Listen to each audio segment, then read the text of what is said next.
Welcome back to Fantasy Football Aces, a unique perspective. I'm your boy, William Wolf. Let's get into today's topic. And that topic at hand is who is this year's next Josh Jacobs? Josh Jacobs, he's been a funny player in fantasy the last 3 years, hasn't he? You're talking about a guy who had a really bad rap before last year, to be honest with you. 3 years he's been an RB1, all 3 years in PPR, 3 consecutive seasons. He's only 25 years old. His rookie year, I actually drafted him in my salary cap league and won that league that year. I was the champion. In year 2, he was great that year, by the way. Fantastic. Going into year 2 though, he had a little bit higher expectations, right? He had a good solid year, RB1, and he kind of disappointed in year 2.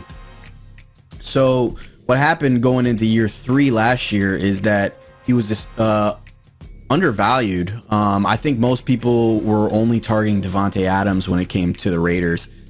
Josh Jacobs in salary cap was a high teen guy, $20 to $25 guy. He went fairly low in our league, and he ended up being, phenomenal. A lot of people that got Josh Jacobs last year, they won their league, frankly. He won a ton of leagues last year. Josh Jacobs was absolutely spectacular.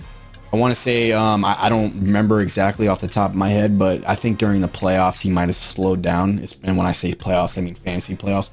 So those guys with that kind of, with that player on their team, they may not have won the league, but most of them at least made the playoffs. That's for sure. When you're getting a guy in Snake who's a 4th, 5th, 6th round pick and or allocating only $20 in salary cap, you're gonna win a league like that. So let's get into who we think that guy is this year. I'm gonna say that this particular player is not as much of a surprise as Josh Jacobs, but Josh Jacobs shouldn't have been a surprise anyways. This kid was from Alabama. He was a star. He can do it all. He really showcased his talent last year with 2,000 scrimmage yards, 12 touchdowns. And that guy is a kid from Memphis. We all know what kind of star he is. His name is Tony Pollard. Now, Tony Pollard, he's been a hidden gem in the Dallas backfield for quite a while now. Most people that are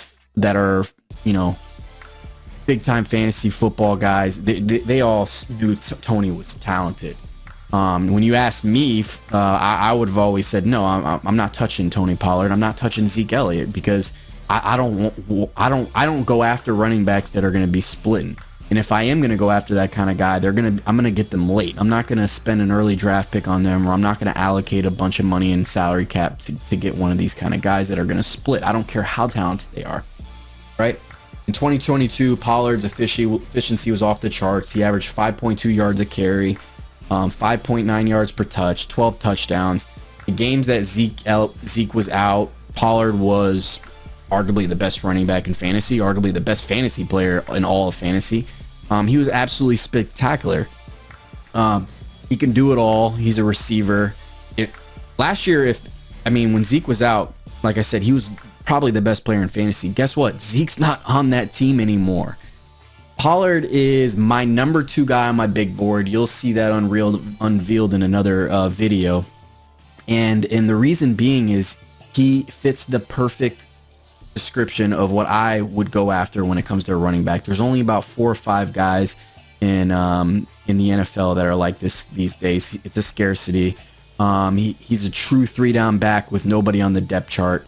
He's got Ronald Jones behind him, a journeyman who is from Tampa originally with the Bucks. I live out here in Tampa, and obviously he couldn't even make the team in Kansas City. Pollard's going to be a true workhorse, a 3-down back. He's got a top 10 offensive line, which I prioritize more than anything. You'll see in another video of mine that offensive line is the most important thing when it comes to football in general. if you talk to any GM in the NFL, they're going to prioritize the offensive line and the trenches for that matter, defensively and offensively. That's how you win in the NFL. Look at the Chiefs last year. They had a great offensive line, a great defensive line. The Eagles had arguably the best defensive line and the best offensive line last year in the NFL. Pollard is a phenomenal receiver. We saw all the different things he can do. He had 39 receptions on 55 targets last year. With Mike McCarthy there, and now you have a new offensive coordinator in Schottenheimer.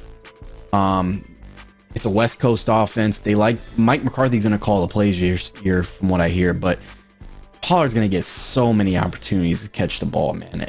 If you're in snake draft, you should be drafting Tony Pollard over Christian McCaffrey with the number 1 pick or the number 2 or the number 3 pick. He is a top 3 pick no matter what this year. If you pass on him, you're an idiot. If you're taking a guy, I don't care if it's PPR. If you're taking a guy like Justin Jefferson, you're an idiot. I can go into detail about this in another video when it comes to strategy and wide receivers, etc. Like, I just don't prioritize them as much. You need to be prioritizing guys like Tony Pollard.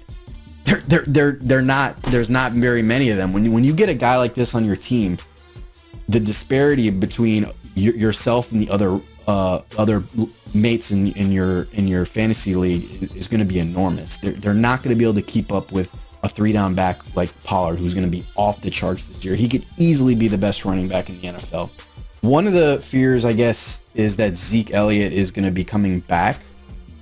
That is something that you're going to have to monitor and follow.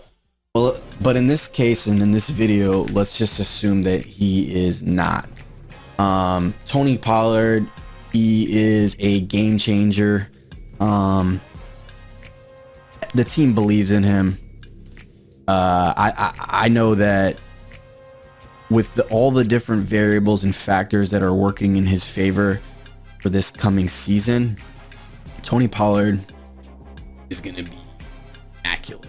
I think he'll have a better season than Josh Jacobs did last year. The difference between the two, and the reason why it is hard to compare them, is that last year Josh was obviously somebody that you can steal, essentially, get him a little later, get him for less money and salary. And on the contrary, Tony, you're going to have to spend some money on him. But the comparison is more so just the fact that he's in a situation similar to Josh, that there's nobody really behind him. He's going to be a 3-down back. Pretty good offensive line. Dallas has a much better offensive line. They both have good number 1 receivers that can take pressure off putting people in the box. Obviously Devontae Adams, the kid in Dallas. They're not going to be able to stack that box. Tony is going to go spread out wide. He's going to go out into the slot sometimes. They'll do some 5 wide receiver with him out there as a receiver. This is the kind of player that is going to win your fantasy league. You need to be targeting him. You need to be going after him. That's the bottom line. Thanks for watching Fantasy Football Aces again. Like this video if you agree. Like this video if you don't. Leave a comment if you don't. Tell me that I'm an idiot for thinking that you should be drafting Tony Pollard over Christian McCaffrey. I'm cool with that. But I 1000% believe that this is the kind of player that you probably need to be spending your number 1 pick on. Subscribe to the channel. We're gonna build this thing up. A unique perspective all year. Once again, we're gonna give you 3 live broadcasts a week during the season, and we are going to have a different format for these videos in each of them. Sometimes they're going to be faceless, sometimes they're going to be just like this, sometimes they're going to be live. I encourage you to ask for your opinions in the comments, and if you have anything to dispute, I'm cool with that too. I'm gonna respond to all those. Websites on the way, apps on the way. That's going to be revolutionary. Stay tuned. Y'all have a good night, good one rest of the day.